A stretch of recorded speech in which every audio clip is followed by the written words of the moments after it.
Estamos no ar. Olá, bem-vindos e bem-vindas a mais uma Terça Jurídica. Esse nosso encontro que já tem muito o que falar, muitas alegrias, né? Nessa possibilidade de tirar as dúvidas e discutir sobre as questões jurídicas que são de interesse das organizações da sociedade civil. Eu sou o Henrique Frota, sou do Instituto Polis, uma organização associada à BONG, e justamente com a BONG e com o Instituto Pro Bono que nós temos sempre levado um projeto das terças jurídicas em parceria, a cada terça-feira com convidadas e convidados especiais. Hoje nós estamos super felizes porque a casa está cheia, né, de colegas comprometidas que têm atuado no tema que a gente tem trabalhado nesse ciclo das últimas terças jurídicas, que é como a Lei 13.019 tem sido aplicada nos últimos anos, desde a sua vigência, e também dando destaque a esse contexto de pandemia, de que forma as organizações da sociedade civil podem atuar do ponto de vista da parceria que tem com o poder público nas diversas esferas, também nesse contexto incomum, né, que nós estamos vivendo de quarentena, de pandemia, várias atividades presenciais que não podem ser realizadas, que estavam previstas nos planos de trabalho, e, portanto, a partir daí, como que as questões jurídicas se desenrolam. O tema que nós vamos dedicar hoje, nosso debate, é sobre, especificamente, a prestação de contas no âmbito dos termos de colaboração e dos termos de fomento, né, que estão previstos na Lei 13.019. Então, eu queria saudar todas e todos que estão aqui conosco, né, como de costume, Mauri Cruz, diretor executivo da BONG, Helena, da equipe do Instituto Polis, Otávio Azevedo, do nosso parceiro Instituto Pro Bono, e também saudar as nossas convidadas especialíssimas, a Laís Lopes e a Juliana Andrade, do escritório Sazzi Bechara Estorto Reicher e Figueiredo Lopes. Muito obrigado, Laís e Juliana, por estarem aqui. É uma grande satisfação contar com vocês.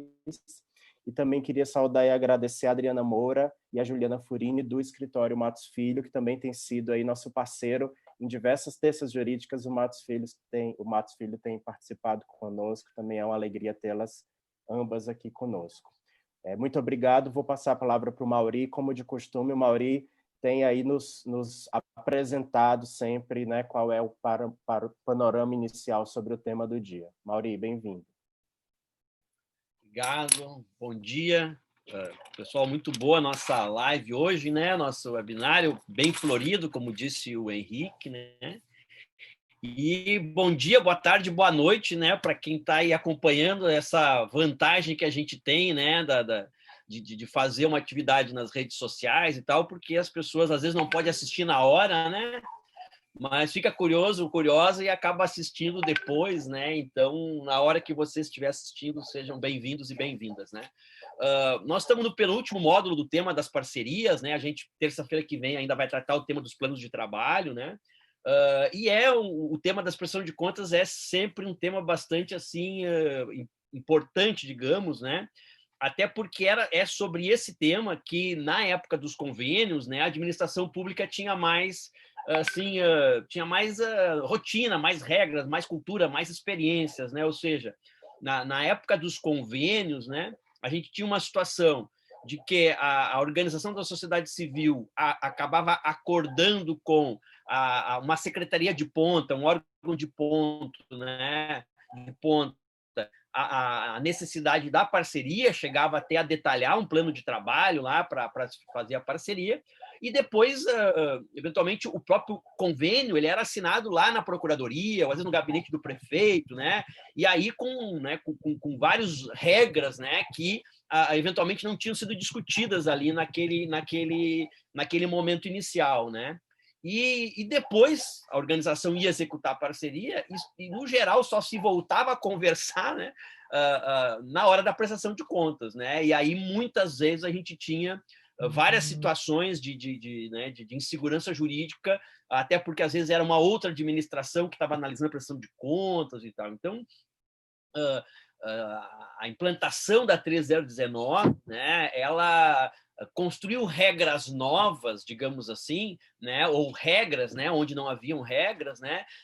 Então, na parte da seleção, na parte da formalização, na parte da execução, praticamente a gente saiu construindo coisas que não estavam. Agora, na parte da prestação de contas, é um grande desafio nosso na implantação da 3019, porque ali sim tinha, né, e tem uma cultura da administração pública em como fazer a prestação de contas. E aqui eu acho que sim, a gente tem um esforço maior, porque não é implantar normas onde não haviam normas, mas é dialogar a mudança daquela cultura, daquela postura organizacional. Então, por isso que a gente sempre tem, nesse tema, bastante atenção e bastante necessidade de bastante debate. E eu acho que qual é a grande mudança com a 13019, né? É a mudança do próprio... Não é a mudança, é a afirmação do próprio Estatuto da Parceria, né? A parceria, a gente aqui sobre a 13019, né? Ela é um estatuto onde não existe hierarquia entre o poder público e a organização onde está sendo pactuada aquela parceria, né? Se difere do contrato porque não há conflito de interesses, né? Tanto a administração quanto a organização têm interesses comuns que são mútuos, né, e que são interesses de caráter público, né? Então, não há sentido nessa relação de parceria que uma parte tenha assim, autoridade ou relação de controle sobre a outra parte, né? Então, tem que se estabelecer regras em que as duas partes são corresponsáveis pela execução daquele objetivo, né? E esse espírito da 13019, né, ele contaminou toda a norma, né? Ele contamina toda a lei, desde o artigo 1º, né, quando estabelece o que é a parceria, né, que é justamente objetivos comuns de interesse mútuo, de interesse público, né, através de planos de trabalho previamente acordados. Então, já estabelece o que se define como parceria, né? Digamos assim, o estatuto esse que a gente está apresentando aqui. Depois, no artigo 2º, quando esclarece, quando declara o que é cada elemento, cada item daquilo, o que é termo de fomento, termo de colaboração, o que é o gestor, o que é o dirigente, né? Também ali, quando se trata de prestação de contas, diz que a prestação de contas é aquele momento da parceria onde se visa verificar se foram atingidos os resultados, se foram cumpridas as metas, né? Se foram realizadas as atividades. Então, a função da prestação de contas na 13019 não é de controle sobre a execução da organização, é sobre a verificação se houve o cumprimento das metas, se houve o atingimento dos resultados, é esse o espírito, né? E depois, quando a gente vai para digamos assim, o específico, né, no artigo 63 e 64 da prestação de contas, né, os procedimentos que a 319 estabelece são procedimentos que, primeiro, apresentar a documentação necessária para que a administração, né, possa verificar o cumprimento mesmo das metas, resultados, das atividades, né? E caso não seja cumprido aquilo, não seja cumprido plenamente ou parcialmente, né, se faz uma discussão de encontro de contas, né, para verificar, então, se há necessidade de devolução de dinheiro ou se falta recurso para complementar aquilo que foi verificado, que foi realizado, né, e se busca, nesse momento de prestação de contas, verificar se aquela parceria cumpriu o objetivo público que ela tinha, que é o objetivo de atender aquele interesse específico. E como a gente conversou já nas outras vezes, isso não é mais fácil do que era antes, né? Porque quando a gente fala em resultado, em meta, né, em indicadores que verifiquem os resultados e as metas, eu acho que isso também é muito importante, que quando vai se celebrar a parceria, né, mesmo no edital do chamamento, já deve estar explícito qual é a forma de prestação de contas e qual vai ser os critérios de avaliação do cumprimento daquele resultado, daquela meta, daquele objetivo. Então, é na hora de celebrar a parceria que tu já vai saber como é que tu vai ser avaliado como organização, como é que vai ser a avaliação conjunta sobre aquela avaliação, e também na hora da celebração da parceria, a administração deve apresentar o manual, né, o seu procedimento, as suas regras, né, de como é que vai se proceder essa questão. Nós temos aqui um tema, depois eu acho que Laís, Juliana, as meninas vão poder colocar, que é o tema da periodicidade da prestação de contas, que tem sido uma polêmica muito grande, né? A gente tem situações, como é o caso de Porto Alegre aqui, de que a prestação de contas ela continua sendo mensal, né? Então, ou seja, e tu cria toda uma solução de continuidade, porque não há tempo hábil entre receber a parcela, né, e dentro do mesmo mês tu aplicar aquele recurso dentro das regras da parceria, e dentro do mesmo mês tu fazer a prestação de contas, né? Então, assim, e como o objetivo da prestação de contas é avaliar resultado, metas, muitos das nossas metas, nossos resultados, não se materializam em um mês, né? Então, a lógica da prestação mensal é financeira, né? A prestação para atingir metas, às vezes tu leva o ano inteiro para conseguir cumprir o resultado, atingir aquele objetivo, né? Então, eu acho que isso são questões que a gente precisa, digamos assim, debater e criar regras que possam facilitar o atingimento do objetivo principal. E para não alongar, porque a gente está com a casa cheia aí mesmo, queremos também ouvir as convidadas e os convidados, eu gostaria de fazer também a premissa que a gente sempre faz é de que, ao defender, ao interpretar, ao fazer a letra clara da lei, porque eu acho que a 13.10.19 não deixa muita margem do papel da prestação de contas, que pese a gente fazer muitas discussões com os tribunais de conta, com os órgãos de controle, né? Porque tem esse cacuete do controle financeiro, o próprio perfil dos profissionais do setor público que olham a prestação de contas são da área financeira, né? Não são da área fim, né? E aí eu acho que realmente tem uma transição, como eu colocava, não é mais fácil fazer a análise de cumprimento de meta e resultado, porque aqui a gente tem que discutir indicadores, né? Eu sempre coloco qual é o indicador que mede empoderamento de mulheres negras da periferia? Né? Onde é que está esse indicador? Onde é que está, né, assim, um estudo técnico sobre isso? Como é que tu faz? O empoderamento é declarado de fora para dentro? É declarado de dentro para fora? Ou seja, tem que ser as mulheres negras que vão declarar se sentem mais empoderadas ou não? Ou alguém olhando o comportamento daquele movimento, daquela comunidade, pode declarar que houve ou não houve empoderamento? Ou seja, tem várias questões quando a gente fala em prestação de contas de resultado e de metas que não é mais fácil. Não é mais fácil nós comprovar que atingiu o resultado e a meta, mas é mais correto, porque o recurso público foi aplicado para alterar a realidade. O recurso público não está ali para a gente cumprir as normas da contabilidade. Ele está ali para atender o resultado. Então, eu acho que isso é importante. E, finalizando, as organizações da sociedade civil, em especial as de defesa de direitos, não tem nenhum óbice, nenhuma preocupação, nenhuma contrariedade no controle sobre a gestão financeira das organizações. Nós temos uma cultura de prestação de contas. A gente presta contas para nossas associadas e associados, a gente presta conta para os doadores privados e individuais e coletivos, a gente presta conta para a cooperação internacional com auditorias autônomas. Nós temos uma cultura organizacional muito forte de prestação de contas. A discussão aqui não é se as organizações não querem ser verificadas. Agora, existem órgãos próprios da administração pública que fazem a verificação. Se a gente cumpre ou não cumpre a legislação trabalhista, tu tem o Ministério do Trabalho, a Delegacia Regional, tu tem o Ministério Público do Trabalho. Se tu cumpre ou não as regras tributárias, tu tem os órgãos municipais, estaduais e federais que coordenam isso, né? Ou seja, não há necessidade de, numa relação de parceria, tu alterar a finalidade daquela parceria para que a administração venha fazer controle sobre notas fiscais, partindo de uma premissa errônea de que pode ter havido desvio de finalidade, desvio de função ou até alguma irregularidade. Eu acho que, deste ponto de vista,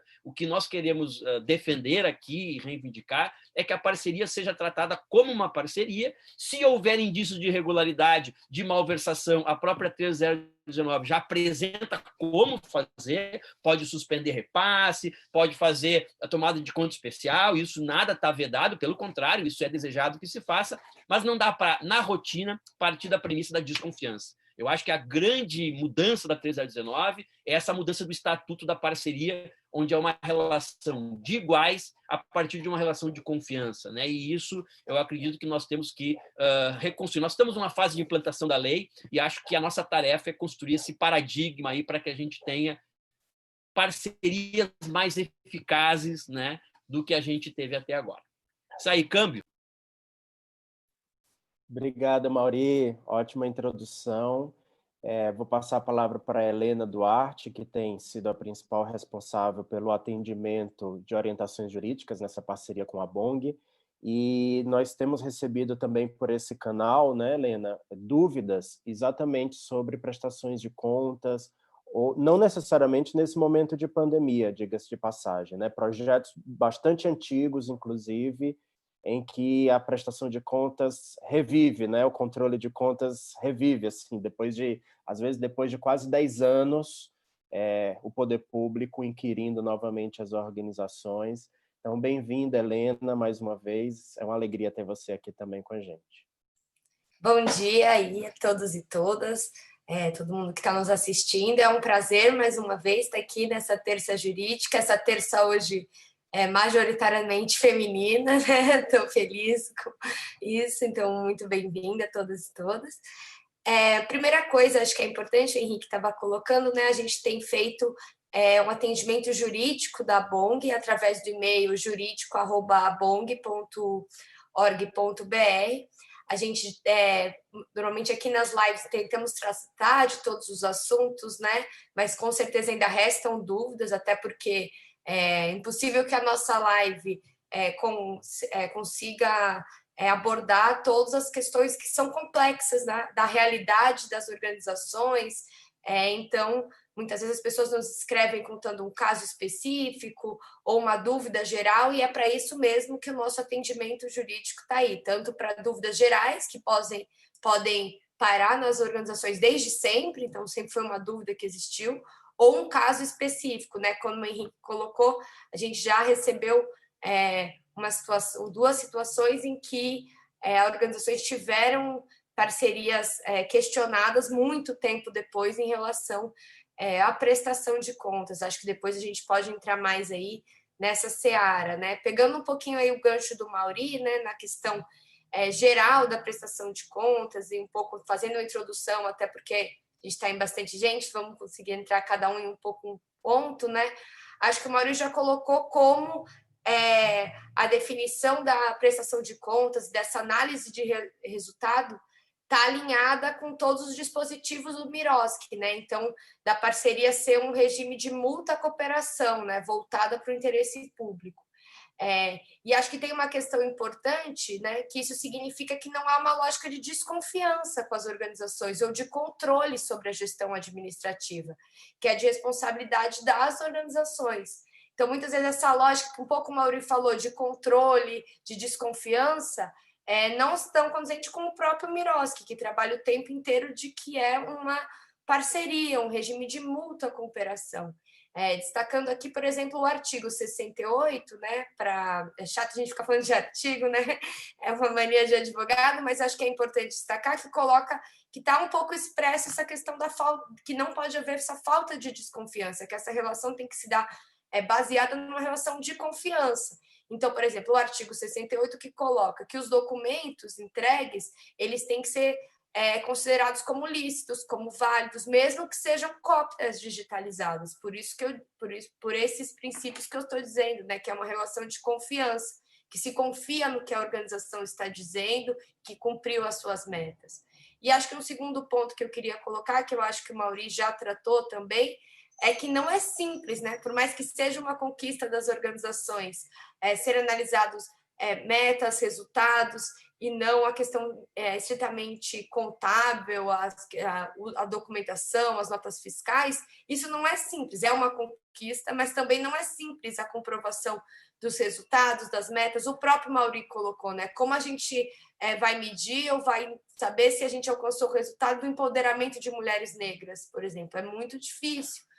Uma forma, acho que uma dica para as organizações é que quando se firme o plano de trabalho, é possível estabelecer, quando se coloca os resultados, quais formas que vai se avaliar esse cumprimento desse resultado, desses resultados, principalmente nessas situações, que são resultados mais difíceis de comprovação. E acho que uma última dica, né, que as organizações sempre têm que se atentar a não pensar, a gente às vezes pode pensar na prestação de contas no dia anterior de se entregar a ela, né? Isso é um grande erro, porque como a gente está pensando comprovação de metas e resultados, isso se dá ao longo do trabalho. Então, conforme você vai fazendo o seu trabalho, você vai alcançando pouco a pouco aquele resultado, aquela meta. Então, é importante que as organizações, o tempo inteiro, desde o começo, dessa parceria, quando começa, inicia os seus trabalhos, esteja atenta à prestação de contas e faça o quê? Vá juntando aqueles documentos que facilitem a comprovação dos resultados. Então, por exemplo, se fez uma oficina, vamos seguir aqui o exemplo que a gente está trabalhando de empoderamento de mulheres negras. Se foi feita uma oficina, tem fotos, tem vídeos, tem lista de presença, tudo isso são documentações que a organização vai juntando ao longo do trabalho e que no final facilitem muito a prestação de contas.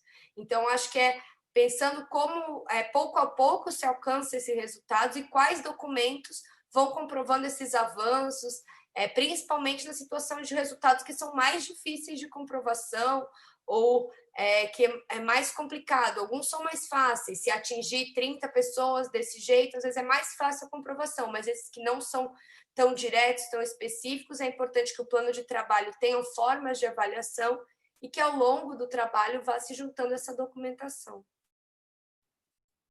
Obrigado, Helena. Ótimas dicas também que já ajudam, né, na prática das organizações. Vou convidar agora a Laís Lopes. Laís, é um enorme prazer ter você aqui. Laís, que tem uma trajetória super importante desde o debate, né, ainda antes de existir a lei, né, 13.019, uma interlocução super forte com as organizações da sociedade civil e continua, né, ainda hoje, nos trazendo orientações, produzindo materiais, inclusive também sobre o tema. Então, é uma grande satisfação, Laís, ter você aqui. Bem-vinda. Obrigada, Henrique. Para mim também é uma grande satisfação estar aqui entre amigos e amigas. Eu tenho acompanhado esse trabalho, tenho recomendado, acho que tem sido muito legal todos os conteúdos que têm sido produzidos aqui. Então, fico feliz de poder colaborar aí com essa parceria da ABONG, do Instituto Pro Bono e do Instituto Polis. Bom, falando um pouquinho, tentando complementar o que já foi dito, queria trazer algumas reflexões, né? A primeira delas é que a prestação de contas não é dissociada das demais fases da parceria. A prestação de contas é o momento onde as coisas aparecem. Mas, na verdade, muitos dos problemas que acontecem, quando a gente fala, o problema está na prestação de contas. E aqui até, enfim, a Helena já trouxe várias dicas da execução, do planejamento, né? Enfim. Então, o problema, normalmente, ele não nasce na prestação de contas. Ele é fruto de uma ausência de um planejamento claro, e aí o plano de trabalho, que é o coração da parceria, precisa ser muito bem desenhado, com metas exequíveis, indicadores de resultados, que possam ser, de fato, mensurados, e o problema pode ter nascido na seleção e celebração, enfim, nessas cláusulas do termo, justamente porque tanto o termo de colaboração quanto o termo de fomento e até mesmo o acordo de cooperação precisa prever qual vai ser o formato de monitoramento, de prestação de contas, para além dos normativos, para além do processo de execução, obviamente, monitoramento e avaliação, que pode ajudar a sanear esses problemas, e quando nada disso acontece, aparece na prestação de contas. É bem verdade que pode ter algum problema que seja inventado na prestação de contas, por reanálise, por outra opinião de outro servidor, etc., mas, normalmente, isso, enfim, dentro dessa lógica mais objetiva, que se busca racionalizar com o Miroski, isso deve ser muito diminuído com mais clareza nas demais fases. Isso é importante também para uma outra reflexão, que é o controle de resultados. O controle de resultados proposto na Lei 13.019, ele racionaliza o sistema de controle. Então, o controle de meios, ele passa a ser controle prévio. Então, a gente não deixa de controlar, mas é muito importante os alicerces primeiros que são feitos, porque o controle de resultados só vai poder ser feito se os controles prévios estiverem lá presentes. Por isso a ideia de chamamento público obrigatório, por isso, de novo, o plano de trabalho como coração da parceria, por isso todos esses elementos que vão depois orientar o controle de resultados. Dito isso, acho que tem uma coisa que, enfim, ronda muito o tema das parcerias, que é a questão da execução financeira e da execução do objeto. A lei trouxe claramente aqui, Mauri já disse, né, no artigo 66, que você deve entregar a prestação de contas do objeto na hipótese de descumprimento de metas e resultados do objeto.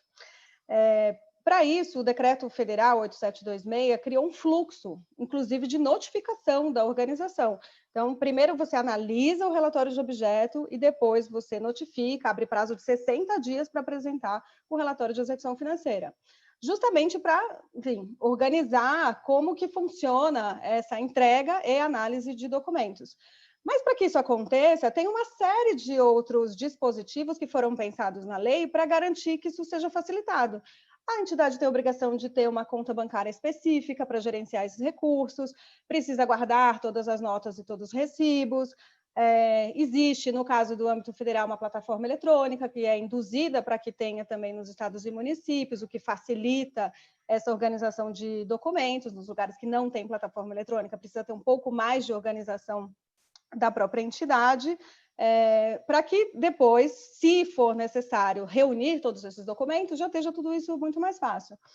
No decreto 16.746 de 2017 do município de Belo Horizonte, algumas dessas coisas foram tratadas. E, obviamente, aqui também faço, de novo, essa anotação de que esses mecanismos todos conjuntos ajudam a facilitar. A ausência de qualquer um deles dificulta.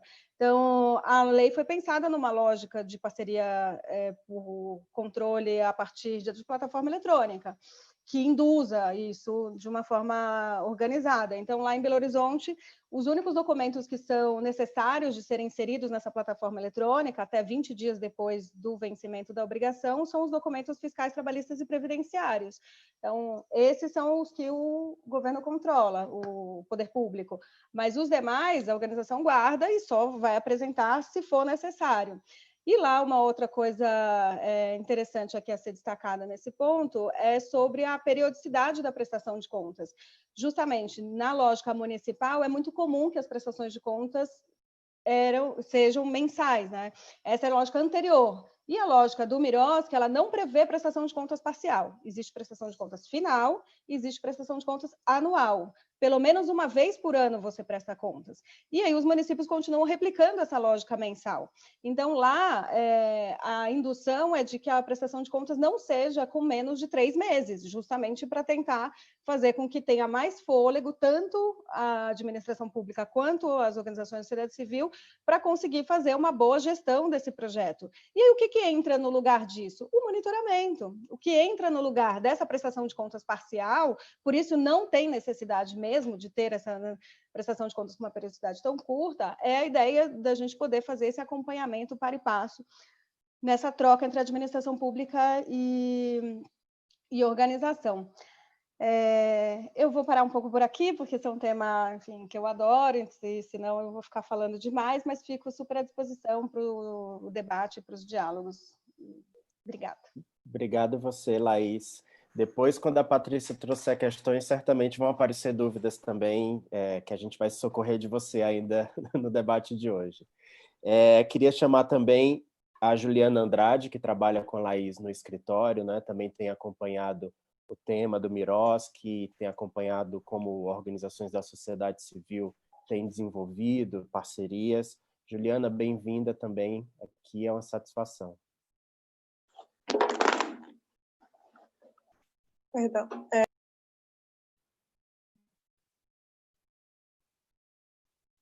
Tá, não estamos te ouvindo, Juliana. Está sem áudio. Agora ainda está sem áudio. Pronto. Oi. Agora Oi, sim. Henrique. Bom dia, obrigada, desculpa. Bom dia a todos e todas que nos ouvem. É um prazer estar aqui participando desse debate. Bom, há um tempo já, né, eu venho acompanhando essa questão da prestação de contas desde que era convênio, enfim, o marco regulatório trouxe muitas mudanças super importantes, principalmente na questão do controle de resultados, né? A gente vê uma importância, né, uma relevância muito grande do cumprimento de metas, do atingimento de metas e resultados, que é uma lógica que precisa ainda ser incorporada, né, tanto pelas entidades quanto pelo poder público, porque a gente sabe que há uma cultura, né, enraizada de fiscalização, de até, de certa forma, de desconfiar, né, das entidades, uma cultura de criminalização, às vezes, né, das entidades, apesar de a gente saber que, em números, né, em estatísticas, a quantidade de entidades que realmente desvia recurso público é muito pequena diante da grandiosidade de entidades que nós temos no país. Então, ao mesmo tempo em que a lei trouxe essa mudança significativa, né, na forma de pensar o uso do recurso público em parceria, nós sabemos que existe uma cultura, né, enraizada que é difícil, né, de ser mudada dentro da administração pública e até dentro das entidades também, seja na forma de elaborar o plano de trabalho, seja na forma de estabelecer seus controles internos, né, de guarda de documentos, de comprovação de metas, enfim. Mas nós temos que pensar numa lógica de como mudar isso e como comprovar, né, de que isso está sendo mudado na cultura mesmo. A entidade não pode simplesmente continuar perpetuando, né, esse comportamento no seu próprio controle, na própria elaboração do plano de trabalho, na forma como ela comprova os resultados.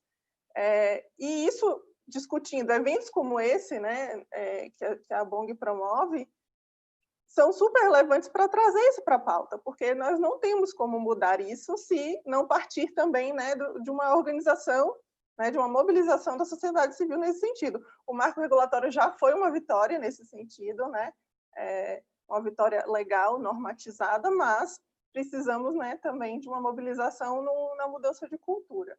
O que eu acho muito interessante do marco regulatório é que ele também reconhece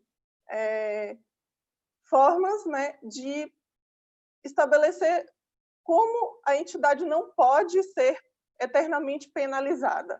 Que a gente vê hoje, né, convênios com 10 anos de execução, entidades sendo notificadas para apresentar documento, para apresentar justificativa. As entidades, às vezes, não existem mais, ou até existem, mas as pessoas que eram da época sequer estão vivas, enfim. Por mais que exista um controle, né, de documentos, muitas informações se perdem naturalmente. Até mesmo quem está lá não se lembra de tudo que aconteceu, enfim. Tem uma questão histórica muito importante, principalmente de conteúdo técnico, né? E o marco regulatório reconhece isso a partir do momento em que estabelece o prazo de 10 anos, né, para a guarda de documentos, a partir da entrega da prestação de contas e não da análise, como a gente tem nas últimas normas, e também o reconhecimento de que a não incidência de juros, né, caso exista a necessidade de devolver recurso, né, que não incidam juros de mora desde a época da data em que a administração pública deveria ter analisado, né, concluído, e a data em que ela realmente analisou. Por quê? Nós temos muitos casos, né, em que nós participamos de defesa, em que a entidade nunca foi notificada, nunca foi questionada sobre nada, e 10 anos depois ela é condenada a devolver um valor que lá atrás era R$20 mil e que agora está astronômico, né? E ela não deu causa a isso. Então, o marco regulatório reconhece isso, né, de que a entidade, se ela não agiu com a intenção de desviar recurso, ela não pode ser penalizada por uma demora na análise por parte do poder público. E nós sabemos que existe um passivo imenso, né? Não há servidores suficientes para analisar todas as prestações de contas de todas as parcerias, mas também não é justo, não é, né, correto colocar isso na conta da entidade, né? Ela não pode ser penalizada por uma incapacidade, por questões diversas, do poder público analisar. Então, eu acho que são pontos muito importantes, né, quando a gente fala de prestação de contas do Miroski, esse reconhecimento de que a entidade não pode ser culpada, né, por questões A e B que nem sempre, né, envolvem a intenção de desviar recurso, e muitas vezes são questões puramente formais que devem ser reconhecidas como tais, né? Bom, eu vou finalizar a fala, porque eu acho que tem muita coisa ainda para ser dita. Obrigada. Muito obrigado, Juliana. Otávio, mais uma vez, Instituto Pro Bono aqui conosco, muito bom tê-lo. E também, né, já desde agora, agradeço também a Adriana e a Juliana Furini do Escritório Matos Filho, né, que é um escritório parceiro do Instituto Pro Bono e que tem colaborado muito conosco aqui também. Otávio. Obrigado, Henrique. Obrigado a todos e todas por estarem aqui junto com a gente nessa oportunidade de mais uma oportunidade de discussão, de conversa, né, a respeito dos temas que são mais pertinentes para as organizações do terceiro setor, da sociedade civil. Eu acho que tem se batido muito nessa tecla, né, não só hoje, nesse módulo sobre o Miroski, mas em outras oportunidades, sobre como as parcerias, né, entre as organizações da sociedade civil e a administração pública são parcerias em igualdade, né, não existe essa ideia de hierarquia.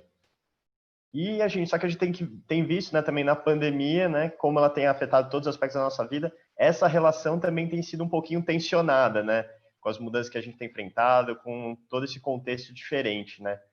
E daí eu trouxe hoje, né, a Adriana Moura e a Juliana Furini, que são do Escritório Matos Filho, um escritório parceiro do Instituto Pro Bono, um dos grandes parceiros nossos, para falar um pouquinho, não só sobre questões gerais, né, que elas têm algum apontamento sobre essa questão das prestações de contas, mas o que elas têm visto na atuação delas no escritório com relação a esse contexto novo da pandemia e como isso tem afetado as organizações. Adriana, Juliana, fiquem à vontade. Bom dia a todas e todos. É um prazer estar aqui. Gostaria de reiterar e agradecer a oportunidade. E antes de falar um pouco sobre Covid, eu gostaria de retomar alguns pontos que são essenciais, que foram falados pelos outros palestrantes, que são essenciais para a gente entender o que acontece no contexto de uma pandemia. Quando a gente fala do Miroski e dessa perspectiva da parceria com o poder público, ou seja, da não existência de hierarquia entre a organização e o setor público, e dessa colaboração mútua e construção de benefícios mútuos também, a gente fala da quebra de uma lógica que era vista anteriormente como se o poder público estivesse concedendo uma benesse às organizações. Então, a gente está aqui fornecendo um recurso para vocês realizarem as suas atividades. O Miroski quebra essa lógica ao estabelecer que isso é uma relação de mútuo benefício e especialmente colocando as organizações na posição em que elas devem estar, que é a de parceiras para a implementação de políticas públicas. Quando a gente pensa sobre essa perspectiva, ao tratar de um contexto pandêmico, a gente tem impactos tanto positivos quanto impactos negativos.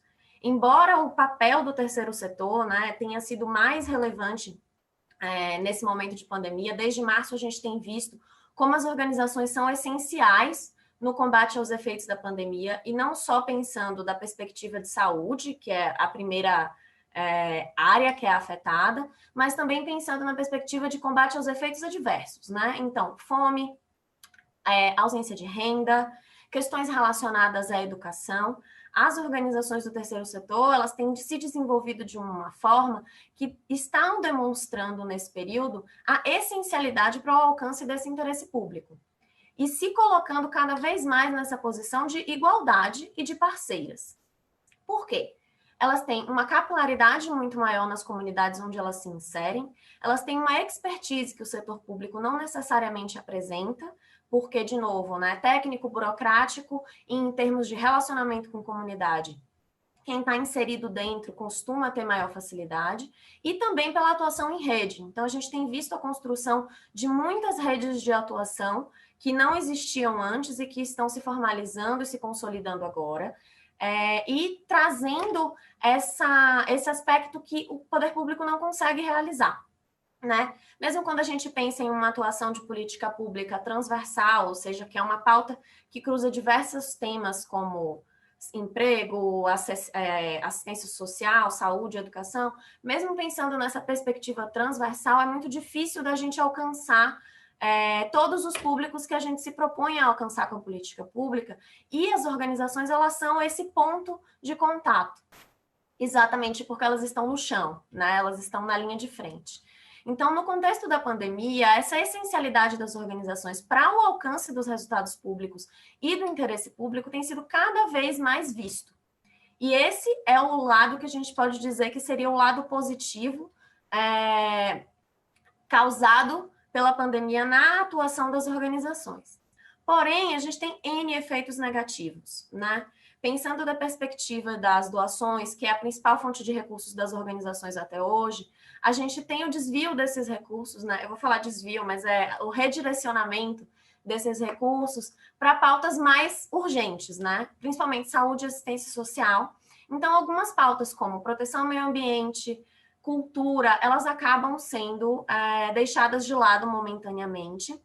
E muitas organizações que dependem desse tipo de recurso para dar continuidade às suas atividades, inclusive para custear suas despesas essenciais, né? Aluguel de sede, pagamento de folha de funcionários, acabam se prejudicando e reduzindo suas atividades, inclusive correndo risco de se encerrar definitivamente.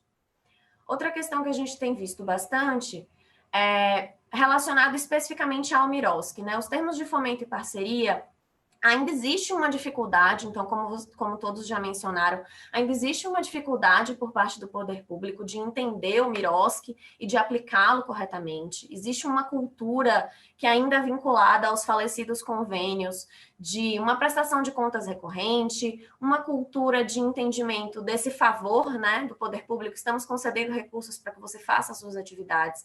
Então, nesse momento, muitas atividades que estão contratualizadas, elas passam a ser suspensas ou reduzidas. A gente tem, principalmente nas atividades não essenciais, então, de novo, né, cultura, algumas atividades de assistência social que não precisam ser presenciais, como espaços de convivência, espaços de reorganização de vínculos, essas atividades acabam sendo prejudicadas e a gente observou, pelo menos nos últimos meses, na Prefeitura de São Paulo, a suspensão de muitos termos de parceria. Foi uma suspensão que foi prevista no início de abril, mais ou menos, né? Início de abril, meio de abril, com essa intencionalidade temporária, enquanto durar a questão da pandemia, mas sem um planejamento efetivo, indicando prazos, indicando questões relacionadas a como a gente vai comprovar depois que esse convênio esteve vigente, em quais termos os resultados vão ser aferidos nesse período e como a gente vai reajustar o plano de trabalho, né? Nesse momento, foi dispensado o reajuste do plano de trabalho, mas em algum momento isso vai ter que ser readequado, porque as atividades tiveram sua execução suspensa, então elas vão ter que ser prorrogadas no tempo, e a prestação de contas eventualmente vai sofrer com isso. Fora que muitos recursos também foram reduzidos. Então, existe autorização na legislação municipal de São Paulo para a redução do pagamento para as entidades, desde que essa redução não prejudique, por exemplo, folha de pagamento e despesas essenciais. Mas algumas despesas que são consideradas prejudicadas pelo trabalho remoto, né? Por exemplo, energia, conta de água, segurança, vigilância, essas despesas podem ser suspensas, não precisam ser pagas pelo poder público. E não há na normativa uma indicação de isso depois vai ser retomado desta forma, em tantas parcelas, pelo período de quantos meses. A prorrogação também que tem sido feita, então, suspende-se o termo, prorroga-se o termo até 31 de dezembro de 2020. Essa prorrogação também, a gente pensando logicamente, é uma prorrogação que em tese atende o período da pandemia. Mas foi uma prorrogação que foi pensada genericamente. Então, a gente tem termos que, por exemplo, se encerrariam em outubro, a gente tem 3 meses até dezembro.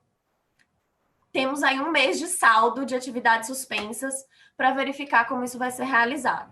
Então, a gente tem tido alguns impactos nesse sentido. A gente ainda não tem respostas, porque, de fato, a normativa é silente.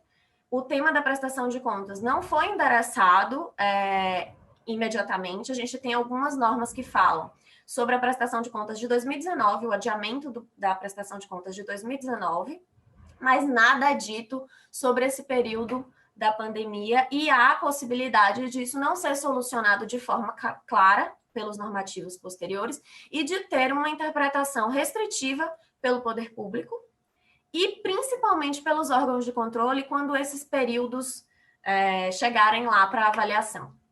Então, a gente tem um risco grande nesse momento que ainda precisa ser acompanhado, e principalmente para as organizações, indo na linha de dar algumas dicas, a ideia é, a gente sempre fala, né? Extrema formalização, controle documental, acompanhamento de prazos, metas, tudo muito bem documentado para apresentar isso para o poder público, ainda que não necessariamente provocado, mas principalmente nesse período, um cuidado especial com esses pontos, a comprovação de eventuais despesas extraordinárias, porque muitas organizações estão com despesas extraordinárias, muitas organizações tiveram, por exemplo, que entregar suas sedes porque as atividades presenciais não estão sendo executadas, e o repasse de aluguéis, por exemplo, pode não estar acontecendo. Então, é muito importante tudo isso estar devidamente documentado, porque em algum momento ele pode ser questionado, e a gente ainda tem uma lacuna legislativa para tratar do assunto. Obrigado, Adriana. Juliana, agora é você. Bom dia a todos e todas. Prazer enorme estar aqui. É um grande desafio discutir Miroski com a Laís na mesa. Acho que é quase... É bem... Desafiador é uma palavra boa, mas é um super prazer, porque ela é mãe do Miroski, né? Acho que isso é a lei da Laís, todo mundo sabe, todo mundo fala, então é um super prazer estar com todos vocês aqui, e já dizendo muito claramente que é bem desafiador discutir isso na frente da Laís, mas uma troca muito rica. Então, vamos lá. Eu acho que estava aqui pensando, né, nessa fala que tem sido tão recorrente do que a gente vai aprender com a pandemia, o que a pandemia vai nos deixar. E aí, tentando pensar, né, no que esse momento tão difícil pode deixar de legado em relação ao Miroski, eu acho que talvez seja esse aprendizado mesmo, de que a prestação de contas, ela não acontece no final da parceria, de que a preocupação com a prestação de contas, ela se dá no curso da execução, de que tanto a organização quanto o poder público tem que enxergar essa relação mesmo como uma relação de parceria e cumplicidade, buscar mesmo isso, né? Então, tentando ser muito otimista num momento muito difícil, quem sabe a pandemia não vai nos ajudar a uma melhor compreensão do que é o Miroski, do que eram aqueles princípios, né, que foram lá colocados na lei, que a gente vem batalhando para que sejam efetivamente cumpridos. E aí fazendo a meia-culpa de ambos os lados, né, tanto as organizações quanto o poder público, porque é uma mudança de cultura que todos nós precisamos ter. Então, reiterando aqui muito do que já foi dito, eu acho que o grande aprendizado do momento é a prestação de contas, é sobre hoje, é sobre todas as decisões... Ixi, deu um probleminha aqui. É sobre todas as decisões cotidianas que a gente vai tomar e eventuais redirecionamentos que a organização tem que ter. E nesse contexto tão extremo e tão difícil, essas decisões, muitas vezes, elas têm que ser aceleradas, né? As organizações tiveram que tomar decisões de uma hora para outra, num cenário de muita incerteza, mas que é para todo mundo, né? Então, o que a gente viu um pouco no escritório muitos termos tiveram a sua vigência prorrogada. Ótimo, mas a gente não sabe como a gente vai estar em 30 de dezembro, né? A gente não tem a menor ideia, na verdade, do que vai acontecer até lá. Então, é um exercício de futurologia interessante. E como que a gente faz isso com cuidado? Porque o que a gente tem visto muito e aí que eu acho perigoso, é a gente também ir para um outro cenário mais extremo de falar assim, estamos numa situação excepcional e todo mundo vai entender se a gente disser que estava difícil porque estava em pandemia, estado de calamidade. Também não podemos ir por esse caminho, acho que a gente tem que encontrar um caminho mais de meio termo, e aí por isso que eu acho que a pandemia pode nos ajudar, porque isso é uma lição para a vida, né? Você, organização, toda vez que for tomar uma decisão, você tem que estar muito bem fundamentado, você tem que ser preciso no que você vai se propor, e num cenário de incerteza, isso fica ainda mais desafiador, mas é o que temos, né? Então, vamos tentar manter aí a racionalidade mesmo e documentar e fundamentar o que for possível, porque a gente não tem resposta para dar, né? O que a gente pode dizer esse é o momento, a gente vai sempre se socorrer dos princípios da lei, nós advogados estamos aqui, acho que vai ser um momento, né, de de muito ativismo e muita militância nossa, mas é esse caminho que vai fazer, dependendo de como a gente trilhar esse caminho, aí sim a gente vai enxergar como que vai ser essa prestação de contas. Então, acho que esse também é um momento de oportunidade, né? Porque dependendo do que a gente fizer até lá, a gente pode ter um cenário mais desastroso ou, eventualmente, um cenário de muito aprendizado e falar, poxa, olha que bacana, naquele momento horroroso, as organizações se uniram e conseguiram manter um diálogo e buscar um apoio com o gestor público, né, da parceria, e documentar e se empoderar mesmo de que, assim, somos parceiros nessa, é corresponsabilidade, como todo mundo já falou. Então, era só também para a gente enxergar isso como um momento de muita oportunidade, né, e de parte do caminho que a gente já vinha trilhando de construção do Miroski na prática, nesse cenário que é muito difícil, mas que também pode ser uma oportunidade. Eu espero que a gente consiga fazer esse caminho da melhor forma possível para depois ter histórias vitoriosas e interessantes para contar de como a gente aprendeu e se amadureceu, né, nesse sentido.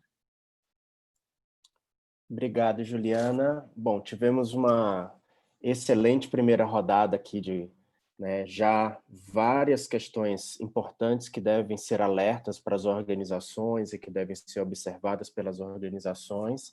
E agora eu queria abrir, né, sempre para o nosso momento de perguntas, dúvidas que são aqui apresentadas por quem nos acompanha, seja pelo YouTube, seja pelo Facebook da Bong. Lembrando que todas as terças jurídicas ficam disponíveis também no canal do YouTube da Bong, para quem quiser, inclusive, rever, né, os nossos debates anteriores. E aí eu queria convidar a nossa querida Patrícia França, da equipe da Bong, né, também, sem a qual as terças jurídicas também não acontecem, né, porque ela fica sempre aqui, né, colaborando na realização dos nossos debates. Patrícia, obrigado por todo o seu trabalho.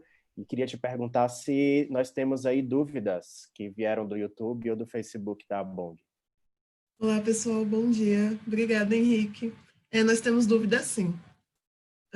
No caso de convênios anterior, a Lei 13.019/2014, pode-se usar a regra da lei para a prestação de contas ou as regras são aquelas dos próprios convênios? O que fazer se a prefeitura exige prestação de contas mensal em contrariedade com o Miroski? E o Fábio Cordeiro perguntou: o que fazer quando o Tribunal de Contas exige que os municípios cobrem às organizações prestação de contas bimestral? Obrigado, Patrícia. Se tiver mais dúvidas, as pessoas podem ir mandando, a gente faz depois uma segunda rodada. Mauri, Laís, Juliana, Helena, quem quer começar? Laís, você quer começar com alguma dessas dúvidas? Posso falar um pouquinho da aplicação subsidiária, que acho que foi uma construção bem interessante que a gente fez no momento de sanção e veto da lei, né? O artigo 83 da Lei 3.019, então, assim, a princípio a resposta é sim, pode aplicar a Lei 3.019 para os convênios anteriores. E onde está escrito isso? Está escrito isso no artigo 83 da Lei 13.019 de 2014, quando fala que as parcerias existentes elas vão ter a possibilidade de utilizar a aplicação subsidiária. E aí, como é que a gente constrói esse raciocínio em relação às parcerias cuja vigência já terminou? A gente entende que as parcerias continuam existentes até que se termine a análise da prestação de contas. Então, apesar de elas não estarem mais vigentes em relação a prazo de execução, elas continuam existentes no plano jurídico e elas podem, sim, ter aplicação subsidiária da Lei 13.019. A gente tem utilizado isso em várias defesas de casos concretos e espero que, enfim, também, com o passar do tempo, a gente regulamente isso melhor, né? O Ministério da Cultura, na época, tinha uma consultoria jurídica muito maravilhosa, com a Clarice Calisto à frente, e chegou a fazer uma portaria sobre esse assunto, especialmente para conseguir equacionar o passivo de prestação de contas.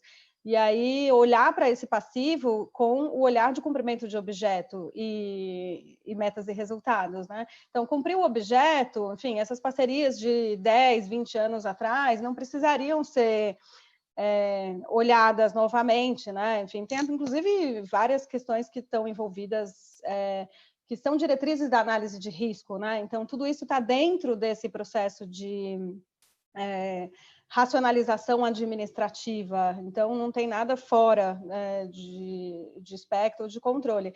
E acho que, enfim, por fim, só citar, teve um trabalho que a Paula Storto fez há uns anos atrás, pela PUC, de um edital do Ministério da Justiça que era para que a academia se debruçasse sobre a modernização do sistema de convênios. Foi um trabalho até anterior à Lei 13.019, que inclusive ajudou nas discussões da 13.019.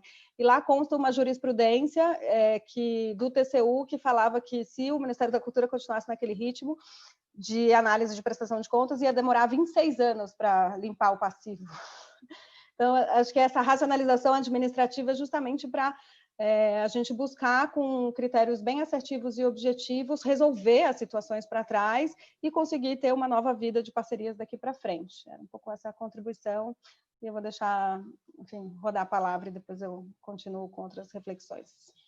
Obrigado, Laís.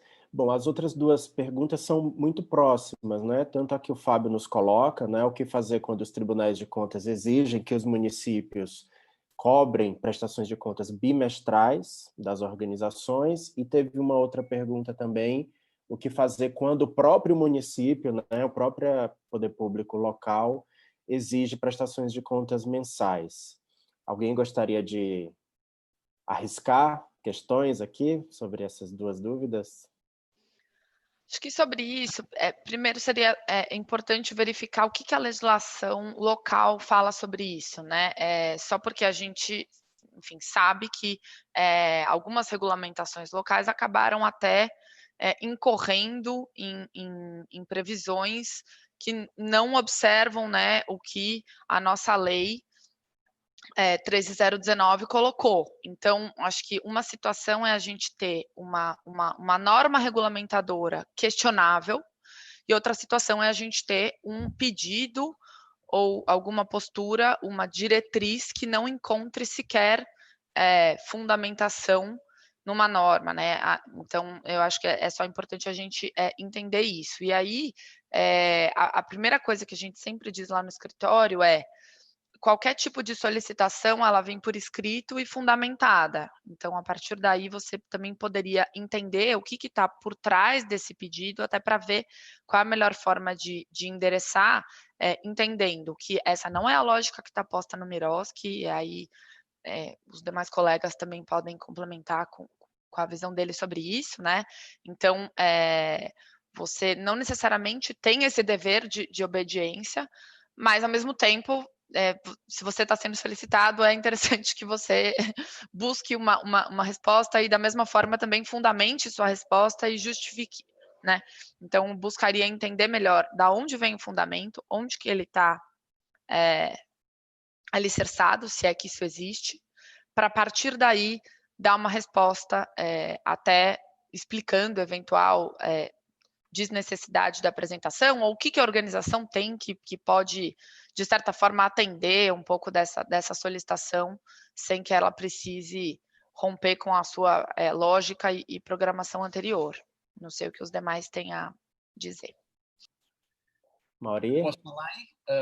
Eu acho que a questão é bem... A primeira questão que eu digo para o nosso pessoal aí é que é o seguinte: a lei é uma conquista, né, de um direito para as organizações, né? E, como todos os direitos, a primeira mudança é no próprio portador do direito, entendeu? A pessoa tem que se convencer que isso é um direito, que as pessoas não... Quando a gente está convencido que isso é um direito, a gente não sai violando o nosso próprio direito, né? Então, a gente começa a brigar para que o direito seja respeitado. Eu acho que nós ainda estamos nessa fase que as organizações, muitas acham mais fácil cumprir a regra, até porque cumpriam antes. Manda as notas, a gente vai lá, está fazendo tudo certo mesmo, a gente vai lá, junta as notas e manda. Só que isso acaba criando uma jurisprudência que a gente está jogando uma conquista, né, deixando ela de lado. Então, essa primeira questão, eu acho que é essa. A segunda observação, que é muito importante, é assim, ó, não prestar contas é falta grave. Como falou a Juliana, é importante que o pedido seja feito formal e que a gente responda no prazo. Agora, responder o quê? A gente não precisa cumprir o que foi pedido, a gente tem que responder aquilo que a gente acha que é direito. Então, assim, uma forma de responder é mensal, eu vou mandar o relatório da minha atividade do mês, entendeu? Aí, ó, prestação de contas é isso, o que eu fiz do mês? Fiz tantos cursos, fiz tantas atividades, atendi tantas pessoas, estou prestando contas. A administração quer nota fiscal, tá, mas quer por quê? Quer da onde? Qual é a justificativa? Né? Então, eu acho que essa é uma assim, não pode não responder ao pedido, porque, volto a dizer, a não prestação de contas é uma falta grave. E aí, né, claro que tudo vai ter discussão, porque a lei não prevê, né? Mas eu acho que é importante. E essa batalha, né? Eu acho que nas discussões que a gente tem tido ali no cotidiano mesmo, né? Porque o servidor público que está lá atrás do balcão, ele está cumprindo também, na visão dele, uma regra correta, né? Então, há um diálogo ali de convencimento, né? E eu acho que aí eu uso sempre duas coisas. Primeiro, a comparação da 13019 com a 8666, porque esse pessoal já passou muito tempo tomando decisão judicial contra exigências, né, indevidas da 8666. O pessoal entendia que a 8666 ela era o mínimo que a administração podia fazer na contratação com o setor privado. E foi sendo convencida de que era o máximo, porque está em discussão o direito privado e não o direito público. E eu acho que com a 13019 nós estamos vivendo a mesma coisa. O pessoal olha a 13019 só a partir da ótica do direito público. Não, ali tem direito privado, que é indisponível para a administração, certo? Atuar em consórcio é um direito das organizações, não é um bem-querer da administração, não. Ela pode até vedar a atuação em consórcio, mas daí ela tem que vedar, tem que embasar, tem que justificar, assim como é na 8666. Então, se a gente parte da premissa que a lei é o limite, né, porque ela está garantindo direitos privados, que nós, organizações, somos setor privado, o gestor público começa a entender que ele não pode fazer o que ele quer, ele pode fazer o que a lei permite fazer, né? E desse ponto de vista, eu acho que a gente tem realmente que litigar primeiro administrativamente, né? E, se necessário, depois judicialmente, para garantir que os direitos, as conquistas que a gente fez na lei, elas sejam efetivadas. E eu não tenho dúvida, a prestação de contas é a principal violação que a gente está enfrentando, mesmo essa que é bem-vinda, né, de BH, né, que eu acho que é bem-vinda, eu acho que a legislação de BH é muito legal, assim, a postura da administração pública, né, a forma, as regras, eu acho que é o município que eu acho que melhor entendeu a questão da parceria, mas mesmo a prestação de contas trimestral, mesmo tendo que apresentar só alguns documentos, ainda abre margem, assim, eu acho que, claro, a gente sempre na parceria busca encontrar um ponto de equilíbrio, né, e com isso eu acho que a gente tem que, né, fazer esse diálogo, mas volto a enfatizar, a gente que é o portador de direito deve se convencer que deve exigir ele sempre, né? E aí cada caso é um caso, né? Da forma como a gente vai conseguir. Obrigado, Mauri. Patrícia, será que temos outras perguntas também para animar também aqui mais o nosso debate? Nós temos mais uma pergunta, sim. O Fábio Cordeiro perguntou: independente da prestação de contas ocorrer mensal, bimestral ou anualmente, como não vincular o cumprimento das metas objeto à execução financeira prevista? Inclusive, tendo em vista que o recurso é destinado para fomentar determinadas despesas das organizações, como folha de pagamento, aluguel e etc. Boa pergunta, e eu acrescentaria aí para quem tiver também à vontade para responder, um dos grandes temas que as nossas organizações têm dificuldade na prestação de contas financeiras sobre pagamento de pessoal, quando uma parte das pessoas que trabalham no projeto específico da parceria trabalham só meio tempo, né? A outra parte da sua carga horária é dedicada a outros projetos, por exemplo. E aí, como é que eu desvinculo um salário que eu tenho que pagar em parcela única? como é que eu desvinculo uma guia do FGTS que eu pago toda de uma vez, né? E aí eu tenho que prestar conta só de uma parte daquelas despesas de pessoal para aquele termo de fomento, termo de colaboração, e a outra parte não integra, né, esse projeto. É uma questão bem prática que muitas organizações sofrem, como é que elas comprovam que pagaram, que não pagaram, se aquilo é referente àquele funcionário, né, qual é o percentual mesmo do projeto. Então, para quem também tiver interesse de discutir isso. Quem gostaria de começar?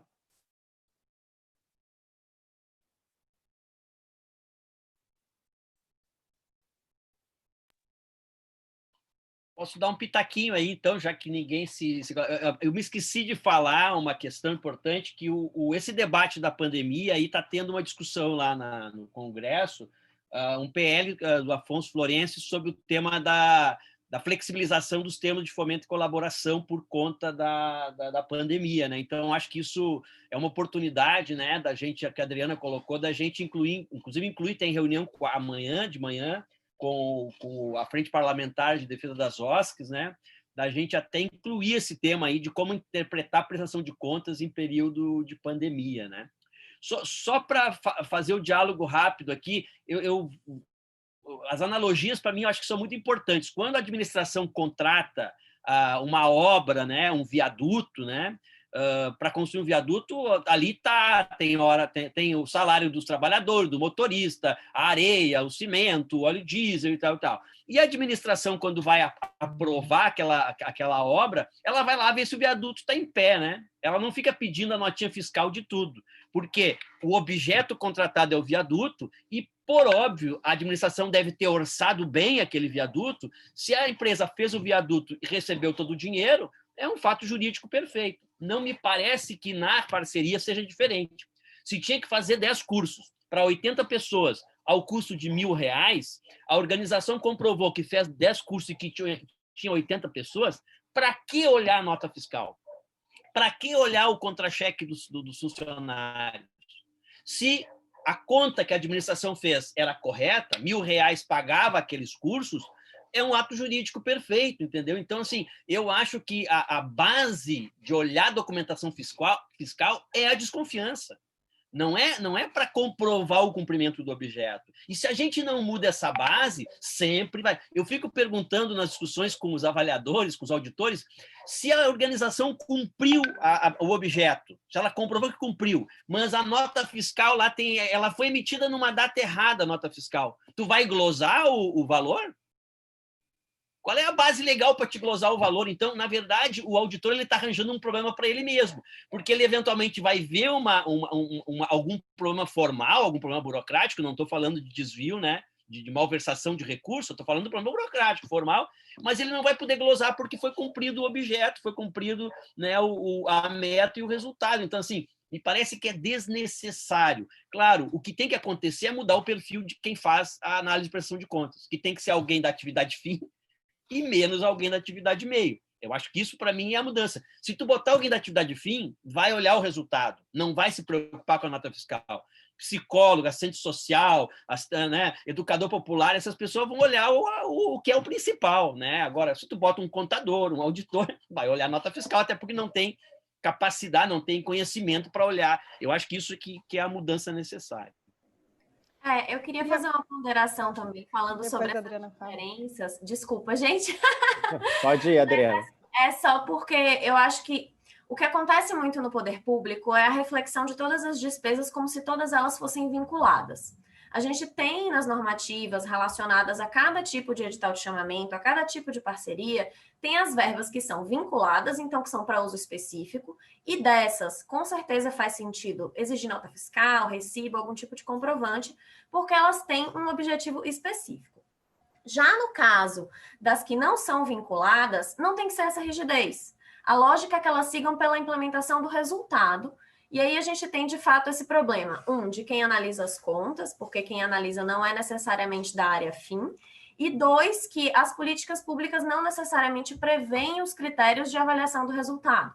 Então, a gente tem uma dificuldade do próprio setor público de estabelecer o que ele considera como resultado alcançado e alcançável para determinados tipos de atividade, que são principalmente as atividades desempenhadas em assistência social, educação e saúde, que são as principais 3 políticas contratualizadas com as organizações. Então, existir essa lógica de vinculação de alguns recursos, ela acaba atrapalhando a análise dos recursos não vinculados e o serviço público e o poder público acaba indo pela lógica de vou ter que analisar tudo, quero comprovante de tudo, e os tribunais de contas simplesmente repetem essa lógica e esse tipo de análise também.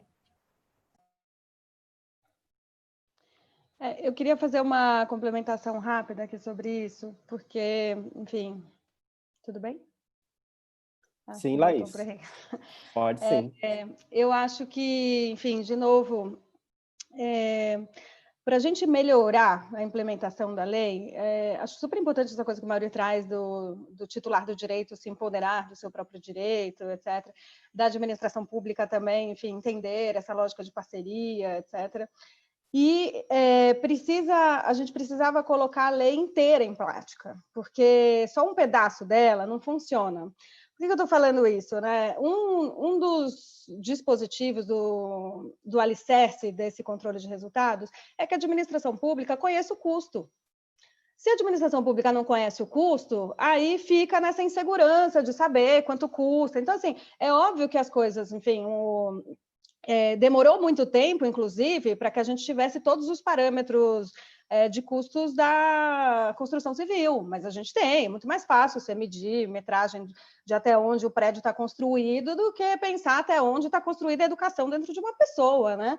Então, assim, a gente está trabalhando com coisas que são intangíveis, então a gente precisa se debruçar também nessas métricas para poder aprimorar o futuro do controle de resultados. E aí, enfim, quando a gente pensa nessa ideia de custos, tem, inclusive, uma questão dos salários, né? É muito comum que na arbitrariedade da administração pública se queira definir quanto cada pessoa vai ganhar. Quando, na verdade, a gente tem pouca pesquisa que consiga, enfim, dar esses parâmetros claros. Eu lembro que da lei de incentivo ao esporte, da lei de incentivo à cultura, especialmente por tudo que já foi recepcionado, e inclusive com as diferenças regionais, que uma rede de vôlei custa um preço em São Paulo e custa outro preço em Manaus, a gente consegue ter uma tabela de preços referenciais para se apoiar, né? O decreto de 726 buscou fazer, enfim, uma adjetivação bastante ampla da possibilidade de lugares onde você pode consultar o preço, para não ser só também a cotação de preços, a única possibilidade de você entender quanto custa aquela determinada despesa. Mas é importante que esse processo de planejamento tenha mais elementos para que a gente tenha mais certeza de que aquilo custa X, não está superfaturado e aquele preço está ok, justamente para poder dispensar essa minuciosidade da análise, né? Mas isso muitas vezes vem da insegurança de não saber se aquilo é aquilo mesmo. Então, acho que tem um pouco de uns desafios que são setoriais, de cada política setorial, de abrir mais os seus objetos, de entender mais quais são os seus conteúdos, mas, obviamente, sem aquela lógica de mega tipificação, para que a gente ingesse tudo e não deixe mais espaço para, enfim, para as construções e para as coisas diferentes que possam vir, né? Mas, minimamente, acho que talvez até um papel, aí uma provocação para a gente pensar, Mauri, até para a própria BONG ou para organizações dessa natureza, que a gente possa também pensar nessa linha de ter tabelas de preços enfim, dos coordenadores de projetos e dos diferentes tipos de função e posição técnica dentro dos planos de trabalho. Isso, de repente, pode ajudar a dar mais robustez e segurança à administração pública nesse sentido. Rapidamente sobre memória de cálculo, né? Alguém falou aqui, o Henrique fez a provocação da divisão das guias, etc. Antes a gente tinha muito aquela lógica de carimbar a nota fiscal para deixar claro que aquela nota era daquele determinado tipo de convênio, daquele determinado tipo de instrumento. A lei, e aí tem sempre a gente tem que sempre se colocar nos dois lugares, né? Então, a lei fez o reconhecimento de que sim, você pode ter uma mesma despesa que seja em 2 projetos diferentes, e você pode, para isso, fazer uma memória de cálculo e apresentar a prestação de contas nos 2 projetos, mas tem sempre a coisa de que você não pode ter uma duplicidade de despesa. A mesma despesa não pode ser paga 2 vezes por 2 fontes de recursos públicos.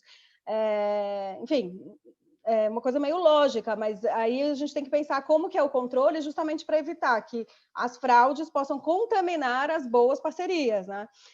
Então, enfim, hoje em dia a gente pode sim ter a despesa dividida em mais de um projeto, mas sempre tem que pensar, porque quando a gente está falando de uma lógica seletista, ela é uma lógica mais perene, mais longa. Então, às vezes você faz um projeto com começo, meio e fim para ratear uma despesa que tem um projeto de natureza continuada, enfim, pode ser que não faça sentido no planejamento. Então, tem que olhar o todo da gestão ali para pensar um pouco nisso, e isso vai lá, de novo, impactar na prestação de contas, que é o resultado dessa coisa toda encadeada, né, digamos assim.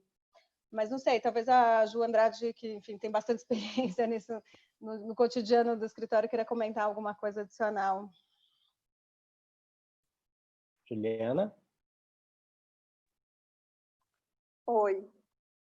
Então, essa questão da prestação de contas, né, financeira, de fato, é o que mais pega, né, nos casos em que a gente atua, porque as entidades, elas não estão muito acostumadas a fazer esse... Claro, não são todas, tá? Mas a gente tem um pouco de inexperiência, às vezes, né? De forma de controle, de rateio, de entender como é que como é que faz a conciliação bancária. E muitas vezes não né? Não acontece isso por má fé, por intenção de desvio, é uma questão de diversidade de normas. Cada ente público orienta de um jeito, pede de um jeito, e aí você tem uma diversidade enorme de orientações, né? Tribunal de Contas falando uma coisa, a entidade falando outra, auditoria interna falando outra, e muitas vezes a gente vê situações em que a entidade não sabe, né? Acha que está fazendo o correto, acha que a aplicação do recurso está sendo, e a comprovação, né, da utilização está sendo feita de forma correta, e, na verdade, não está. E eu acho que isso é uma coisa que precisa ser dita, não só nos manuais, né, que o próprio Miroski até fala, né, de que devem existir normas orientadoras, deve existir capacitação, deve existir qualificação das pessoas para executar as parcerias. Os tribunais de contas têm um trabalho muito importante nesse sentido, não só em como interpretar, né, como fazer a prestação de contas, mas como os analistas devem fazer essa análise. A gente tem visto muita mudança nos julgamentos dos tribunais de contas no sentido de busca pelo resultado, apesar de ser algo muito novo, né?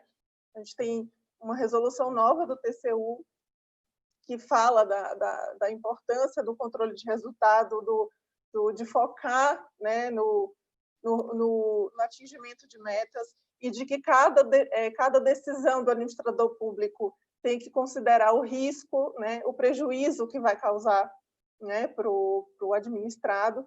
Então, a gente vê que existe um movimento, né, uma mudança de consciência, uma mudança da racionalidade administrativa, mas estamos em construção. É por isso que a gente está aqui falando hoje, né? E é por isso que a gente precisa falar mais também sobre isso. Obrigado, Juliana. Acho que Pessoal, também tem posso, desculpa, Pois só não. fazer um pequeno adendo, Henrique, perdão. Sim, sim. Em relação ao que o Mauri falou, né, que foi perfeito. Se a obra está construída, é isso. Mas para a gente aqui pensar junto, né, e considerar que eventualmente esse ano a gente não vai ter a obra construída, né, por razões alheias à nossa vontade. E acho que isso que é importante também de deixar registrado e documentado, porque, como eu falei, a gente não pode ficar num cenário tão abstrato de falar a gente estava numa pandemia, logo não deu. isso possivelmente não vai nos ajudar, não vai ser aceito, né? A gente já sabe de todas as dificuldades que a gente tem fazendo tudo na ponta do lápis, então acho que não dá para ser assim. Mas guardando elementos e o que a gente tem muito falado no escritório, né? Se você acha que não vai dar, a partir do momento que você, né, olhou para a realidade e viu que realmente não ia dar para construir a obra até o final, no D0, né, já documente isso, já vá atrás dos elementos que você vai precisar para lá na frente, né? Uma coisa que a gente fala muito, os detalhes, eles vão se perdendo ao longo do tempo. Então, não deixem de registrar esses detalhes, esses elementos, porque eles vão ser importantes para depois a gente ter a nossa narrativa do que foi feito. Porque acho que a beleza também das organizações é que, eventualmente, a gente não vai ter uma obra construída, mas a gente vai ter um parquinho que está feito ali do lado, né? Desculpa a comparação aqui, mas a gente fez uma outra coisa, super bela também, que foi super necessária para aquele momento, porque foi o que deu e foi o que foi demandado. Né, e a gente sabe da beleza das organizações também nesse sentido, né, de ter um conhecimento do território, ter um potencial inovador, ter uma série de instrumentos que vão possibilitar outras coisas. Então, também, acho que a gente não pode perder essas outras coisas que vão estar ali circundando a realização da parceria para incluí-las nesse grande dossiê, que é o que a gente sempre fala para os nossos clientes e, repito, aqui para as organizações todas. Eu até gostaria de dar assim, uma contribuição aí no tema, acho que a Laís colocou, e eu acho que também a própria Juliana, a Adriana, que a prestação de contas começa antes, né? E eu acho que começa antes muito no poder público, quando escolhe o parceiro, né? Eu acho que quando a maioria das organizações da sociedade civil, elas atuam nas causas de interesse público sem recurso público. Ou seja, pega o exemplo do Covid agora, né?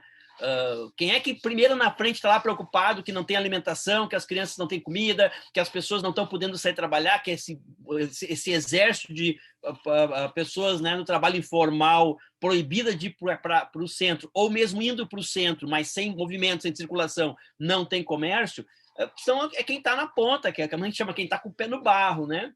E eu acho que selecionar as organizações que têm vínculo com a comunidade, que têm vínculo com aquela causa no qual o poder público está trabalhando, elimina em 99% qualquer desvio de finalidade. Porque a organização, pela sua missão própria, ela já faz isso. Claro que se tu traz uma organização de paraquedas, que não atua naquela área, que não conhece aquela comunidade, que não sei o quê, que não tem relação com os fóruns, que não tem relação com os conselhos, né?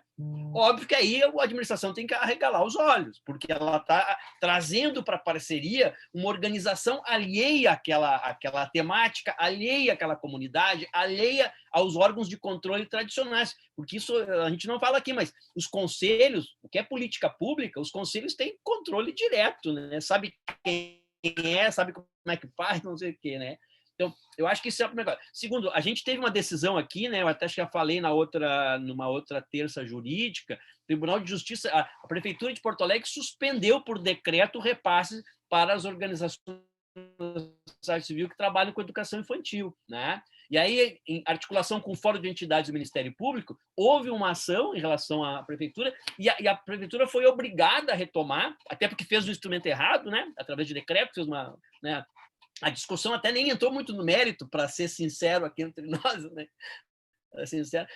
Mas assim, fez o instrumento errado, não sei o quê, mandou voltar e mandou a administração sentar com as organizações para garantir o mínimo de funcionamento, porque a educação infantil está suspensa, por óbvio, né? Mas os funcionários das organizações, a merenda escolar, que era fundamental. E aí, um dos argumentos é a corresponsabilidade do parceiro com o seu outro parceiro. Nós que trabalhamos com a cooperação internacional, sabemos que isso é um princípio muito forte, né? O parceiro internacional, ele às vezes autoriza-se fazer despesas que não estavam previstas, porque ele é corresponsável para que aquele parceiro continue podendo atuar, né? E eu acho que isso é um elemento importante e talvez aí, certamente, quando a gente for discutir prestação de contas deste período da pandemia, vai ser difícil tu prestar a educação infantil, a quem não vai poder prestar com lista de presença de aluno, porque os alunos não estão indo para... né? Mas se gastou parte do recurso para pagar o salário das pessoas, para garantir a merenda escolar, né? Então, mas isso vai ter uma justificativa, que é a própria manutenção do parceiro e entender o que o parceiro está fazendo além daquilo que estava pactuado no termo de fomento, de termo de colaboração, e que contribuiu para o enfrentamento do Covid, né? Que eu acho que isso certamente vai ter que entrar numa análise, né, da pertinência ou não do funcionamento daquela organização. Várias comunidades, a única coisa que está aberta é a organização da sociedade civil que trabalha com educação infantil, é ali que é distribuída a cesta básica, é ali que é feito todo o atendimento, é ali que é feito o socorro emergencial, né? E isso não tem pactuado com nenhuma administração pública, né? Então, eu acho que isso... Eu fiz questão de trazer isso para o nosso diálogo. Obrigado, Mauri. Laís também tem um ponto a considerar sobre isso. Nesse momento de pandemia, é um momento tão inusitado que a gente está vivendo, né, historicamente. Enfim, queria fazer coro aí o que a Ju Furini falou, em termos de que, enfim, também, e ao Mauri, de que esse momento a gente precisa registrar, se reinventar, etc., e ele vai ser julgado lá na frente, né?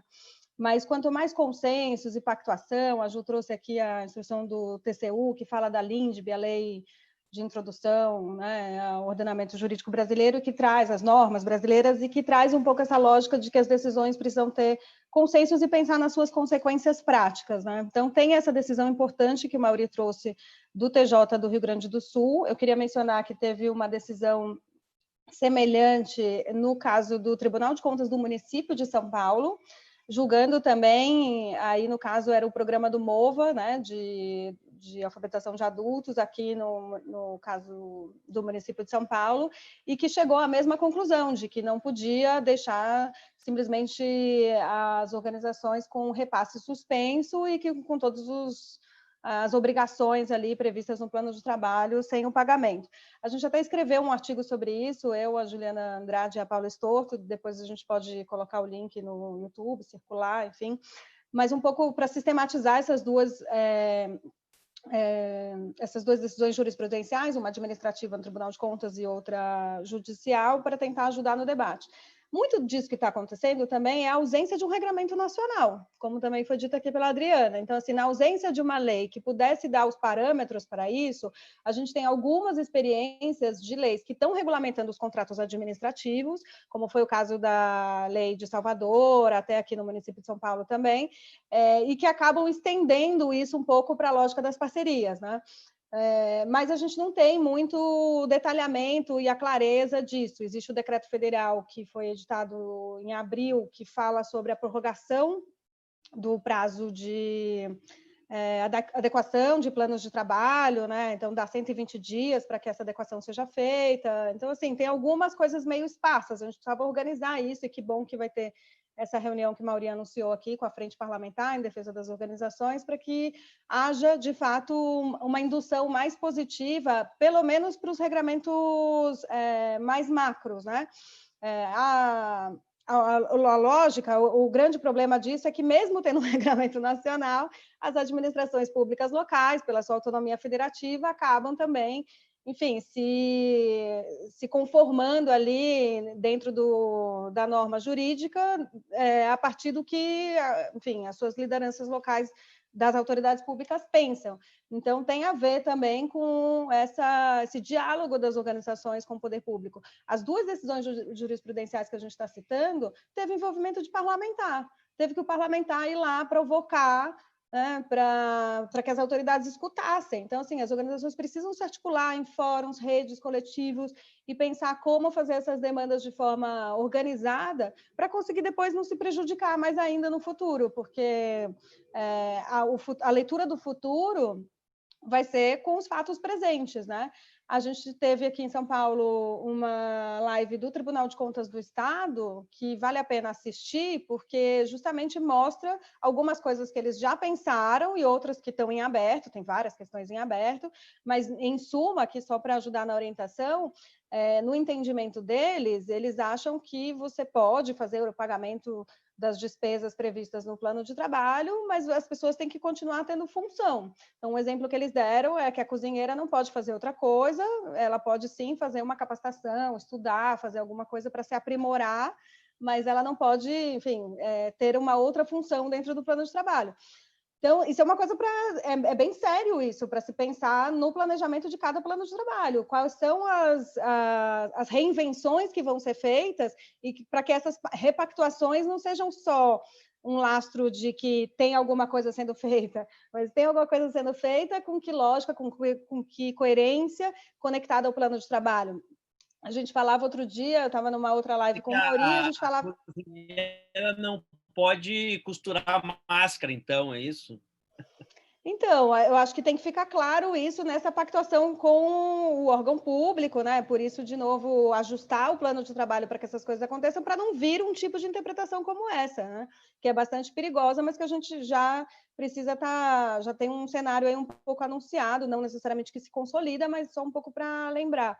A gente conversava também, Maurício, sobre essa coisa de fazer essas adequações para enfrentamento à pandemia.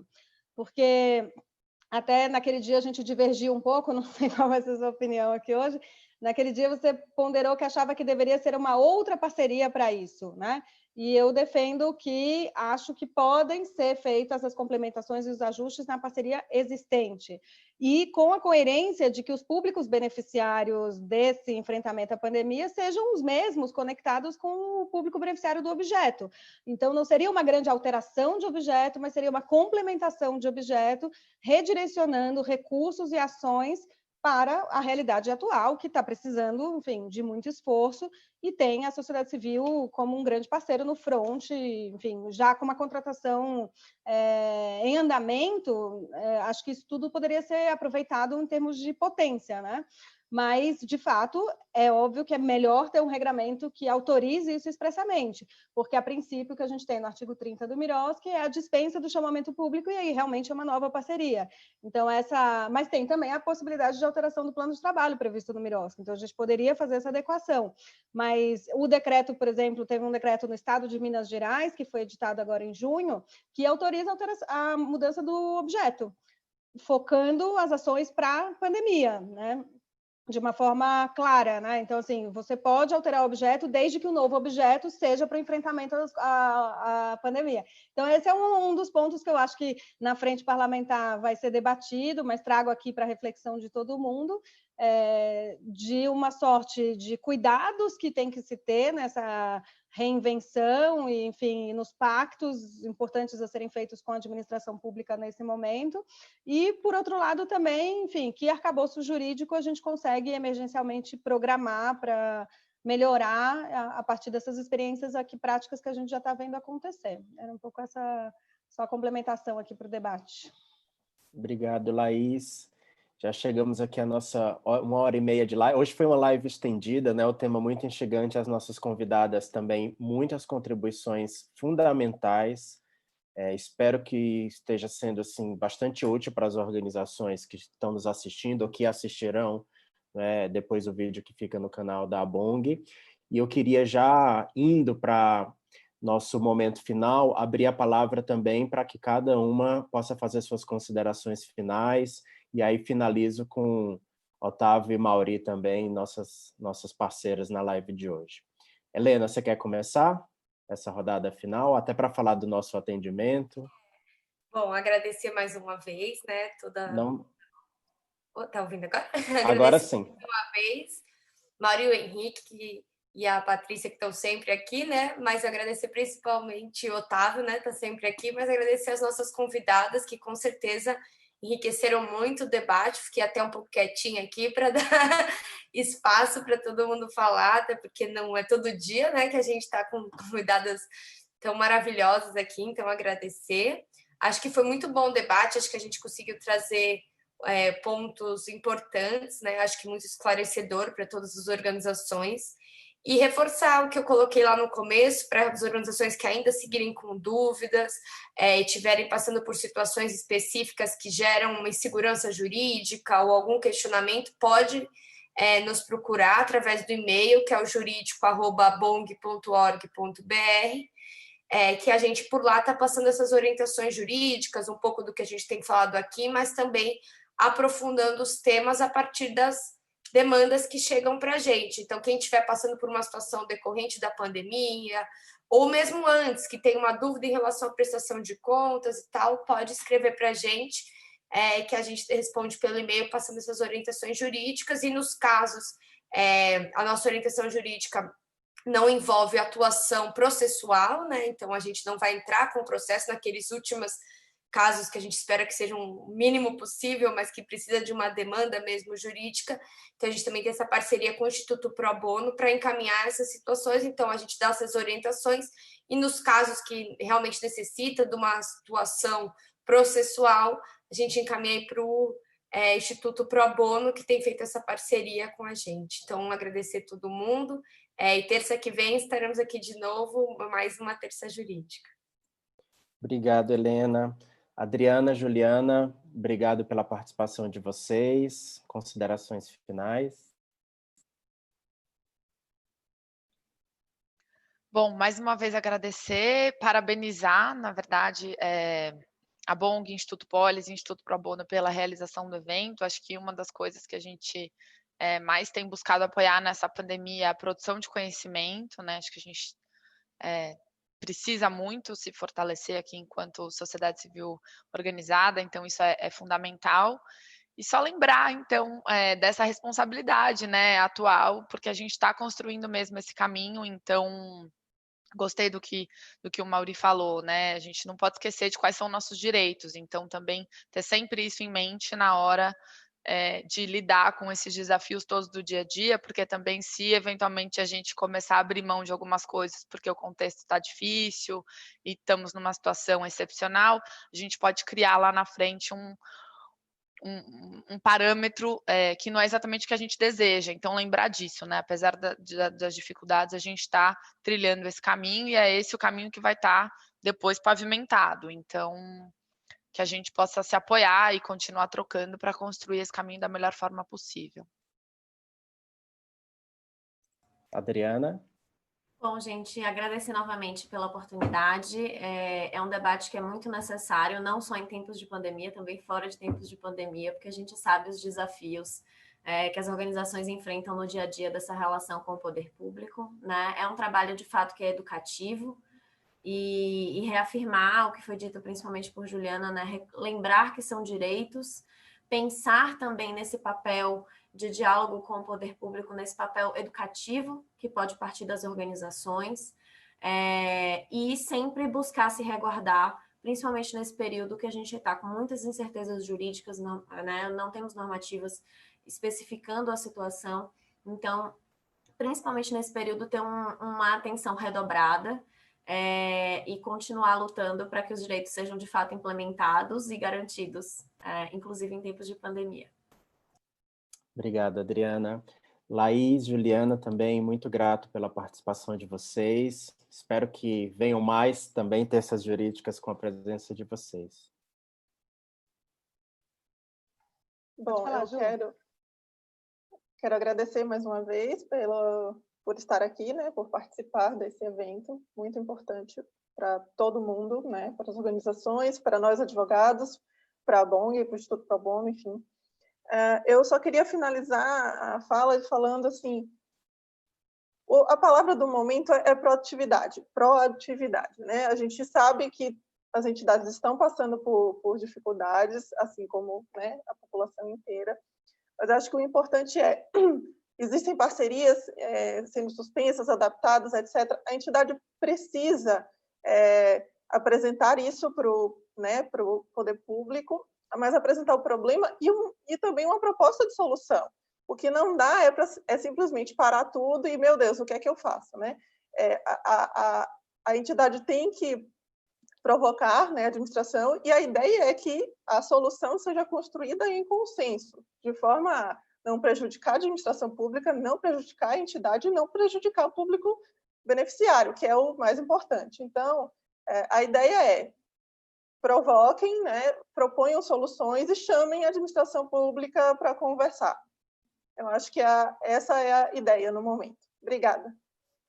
Boa dica, Juliana. Então, para as organizações, não esperem o problema chegar até vocês, se antecipem, conversem com os gestores públicos que acompanham a sua parceria. É uma dica muito preciosa, de fato, porque se nós ficarmos lá parados, esperando que tudo se resolva, né, do dia para a noite, isso de fato não vai acontecer. Laís, com você. Maravilhosa, Ju, porque eu fiquei pensando aqui eu que trabalhei, enfim, 5 anos na administração pública, na construção do Miroski, tenho muito também essa alteridade de tentar buscar como é que os servidores veem o processo, né? E eles estão tão perdidos quanto as organizações, porque ninguém sabe o que fazer. Então, acho que essa ideia também de tentar propor soluções é bem importante para ajudar na razoabilidade do processo, né? Porque todo mundo quer fazer direito e bem. E normalmente, quando vem o não, é porque tem uma dúvida, tem uma insegurança por trás. Então, para a gente poder, enfim, fazer esse diálogo de uma forma melhor, eu acho que esse é um bom caminho. O grande desafio desse caminho é que a gente tem o caminho individual e coletivo. Até na cartilha que foi publicada pela plataforma para um novo marco regulatório das organizações de sociedade civil, agora sobre Miroski e Covid, recomendo também depois que vocês olhem, leiam, se apropriem, lá tem um pouco dessa ideia da parceria ser única, né? Então, assim, você tem que pensar na sua própria realidade, do seu plano de trabalho, para fazer esse ajuste do seu plano de trabalho. Mas, ao mesmo tempo, quando a gente fala de uma arquitetura complexa como essa, a disputa é coletiva. E aí vem a necessidade de, sim, se juntar com as outras entidades parceiras do objeto semelhante, da mesma secretaria, do mesmo ministério, enfim, porque juntas as organizações vão mais fortalecidas para essa negociação e conseguem, inclusive, ter ideias complementares, né? Então, acho que tem uma coisa que a sua formalização é individual, mas, enfim, existe uma disputa coletiva que é importante. E aí, de novo, até pensar nos outros atores, Ministério Público, Defensoria, enfim, parlamentares que acreditam na importância dessas parcerias para tentar também apoiar e ajudar na linha justamente de não suspender o repasse dos recursos, pensar nessa razoabilidade. Não é razoável deixar a luz elétrica sem pagar, né? Mas é razoável pensar numa isenção da tarifa dada pela concessionária do serviço público, enfim, aí é um pouco da gente pensar onde que a gente atua, qual que é a estratégia para aquela determinada área de atuação. E, enfim, por fim, né, não podia deixar de agradecer e parabenizar. Esse projeto é muito incrível mesmo, estou gostando muito, muito necessário, importante, um formato legal, dinâmico, gostoso. Recomendo que assistam todas as anteriores e as próximas e espero ter a oportunidade de voltar aqui outras vezes. Uma honra estar aqui com vocês. Obrigada. Obrigada a você, Laís, que além de abrilhantar nosso debate, ainda faz nossa propaganda, né? Isso é maravilhoso. Otávio, você.